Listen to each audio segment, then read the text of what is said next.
Hello everyone and welcome back to another IELTS speaking video. Now, when you do your actual speaking exam, there will be 4 criteria that you are assessed on.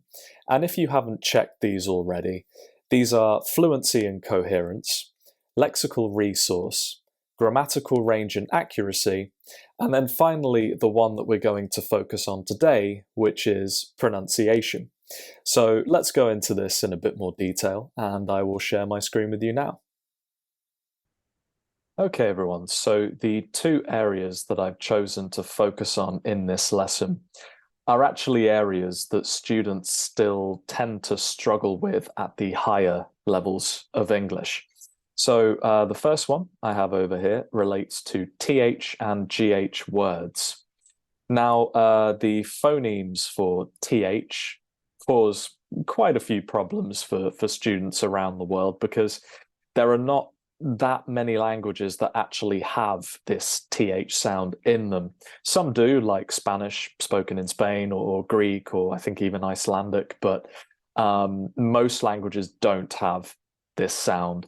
And when it comes to GH, maybe in Old English this was pronounced a certain way, but because our spellings haven't changed too much recently, there is no one consistent way of actually pronouncing GH words. So we're going to combine them a bit today and practice some of them for ourselves. And these words are quite common as well.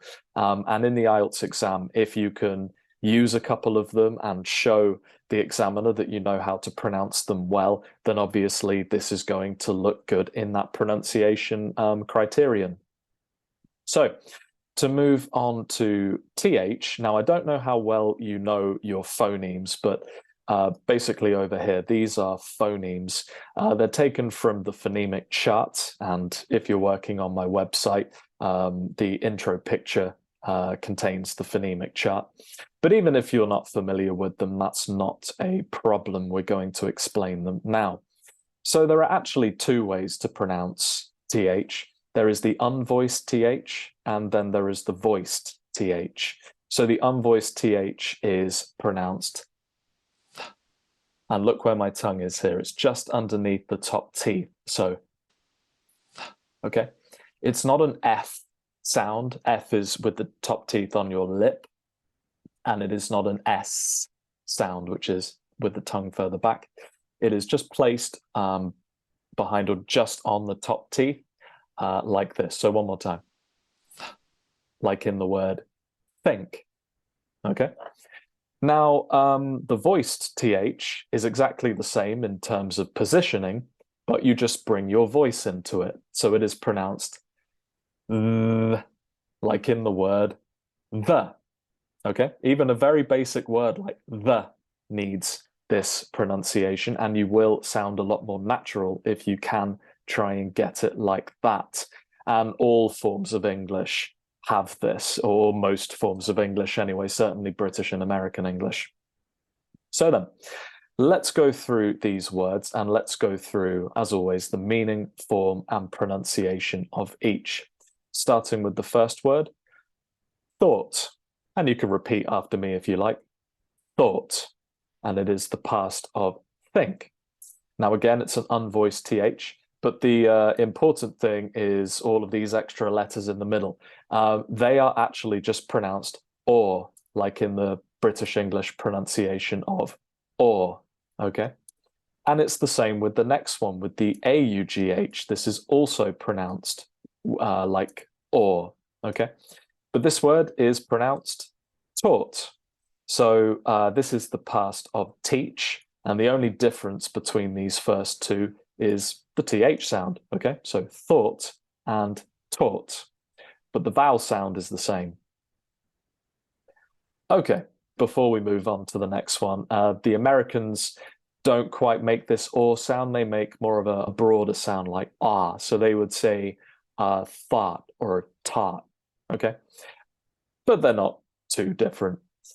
Either way, let's get on to the next one. Now, this word is really not pronounced like it is spelled. this OU is actually pronounced like the U in up. So it is ah, okay? And then this GH is pronounced like an F. So the word here is pronounced tough, okay? Tough. And it's an adjective that means hard, strong, or difficult. So you could say, oh, that was a really tough exam, or these words are tough to pronounce, for example.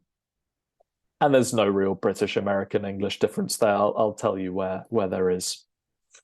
So the next word, and this is the only word actually that uses the voiced th on this list. So we've seen this one before in a previous video. It's a linking word of contrast. And this OUGH here is just pronounced like the English letter O. So this is pronounced though, okay? Like even though. The next word is a verb, and it makes an O sound with the OW, just like the word above, and it is pronounced throw. Now the past of this is pronounced through, and we make an oo sound like in the end of you. But interestingly, the next word, which is a preposition or adverbial, is pronounced exactly the same way, through, like go through the tunnel. And you can compare that pronunciation to this word. So I threw it in the bin.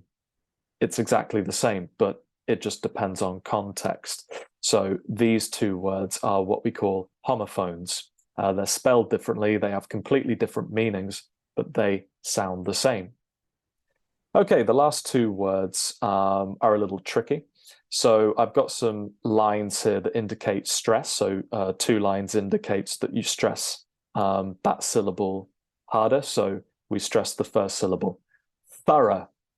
Okay, so this first O is pronounced again like like in the word up.